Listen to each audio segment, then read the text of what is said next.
Mark Carney could not take the heat and literally runs away from Pierre Poilievre in real time. The industrial carbon tax 6 times greater.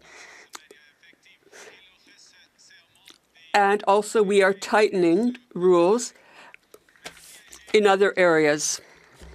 The honourable leader of the opposition.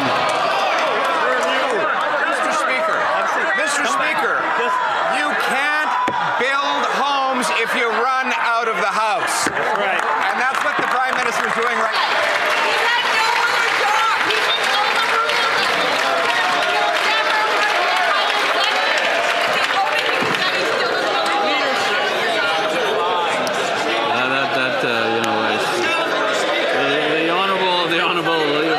Knows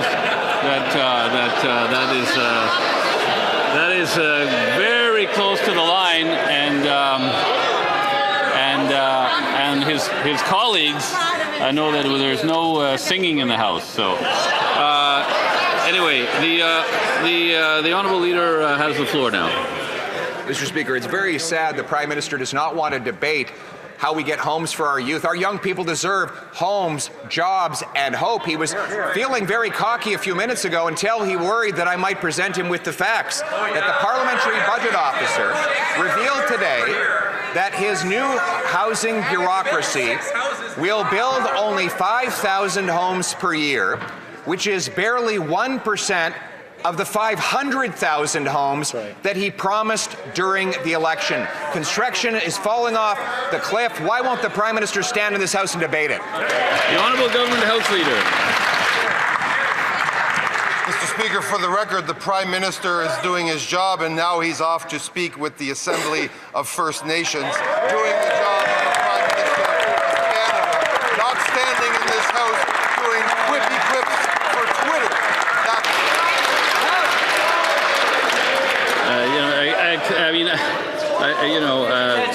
We don't know when that now is, really, right? Because it's not necessarily talking about the present, but it's at some point now is a large concept. So the honourable leader of the opposition. Now the Prime Minister could be debating. He's got plenty of time. I thought the honourable member was done. He wasn't done. Sorry, apologize.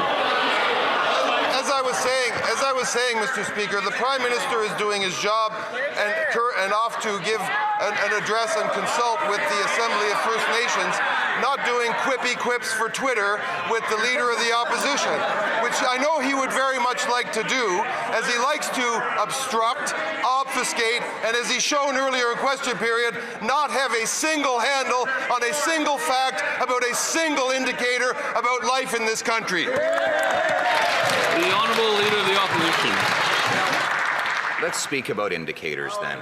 I'm going to quote the Parliamentary Budget Officer. Build Canada Homes, the Prime Minister's program, is presented as part of the government's efforts to double the pace of housing construction over the next decade. That said, the government has not yet laid out an overall plan to achieve this goal. We anticipate that the contribution of Build Canada Homes will likely be modest, and estimate that the program will add about 26,000 units over 5 years, representing 2.1% increase in housing completions, not the 100% increase the Prime Minister promised. Was this just another bait and switch? The Honourable Minister of Housing and Infrastructure. Thank you, Mr. Speaker. Well, if the member opposite took the time to actually read the report, he would discover that the Parliamentary Budget Officer stated this will build 86,000 homes, affordable homes across Canada. This is the initial investment. I know it's hard for the Conservatives to understand. We're going in phases here. The initial phase is $13 billion, which they voted against in the budget. They're doing nothing to build homes, which matches the opposition leader's record in the past of 6 homes. So, the Honourable Leader of the Opposition. That minister was literally the mayor of the city that became the most expensive housing market in all of North America. More expensive than New York, Los Angeles, Chicago, and now he brags that not only will they only build about 2% of the homes that they promised during the election, but they're spending $13 billion to do it, Mr. Speaker.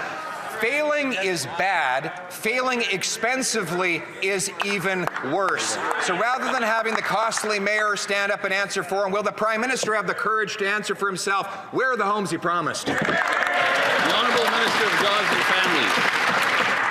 Mr. Speaker, I'm so proud of the City of Thunder Bay, who just passed through their council.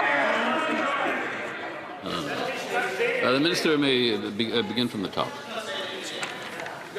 Mr. Speaker, all across the country, municipalities are stepping up to make new housing available for some of the most vulnerable people in our community. Take the City of Thunder Bay, who just last night, through their council, approved a motion to free up surplus city land for 1,400 homes, facilitated by the Housing Accelerator Fund, Mr. Speaker.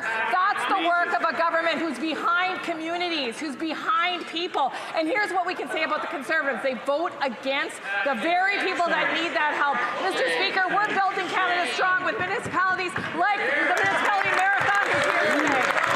The Honourable Leader of the Opposition. Mr. Speaker, I want to thank the member for pointing out that we have voted against every single program that doubled housing costs in Canada. This Prime Minister created the biggest housing crisis in the G7 when he was the Bank of England governor. And now he's come here to adopt the same Trudeau-era policies of building bureaucracies rather than building homes. And he promised this was all going to change, that the latest bureaucracy would change everything. But today, the parliamentary budget officer proved that he'll only build 2% of what he promised. Why does this Prime Minister block homes and break promises?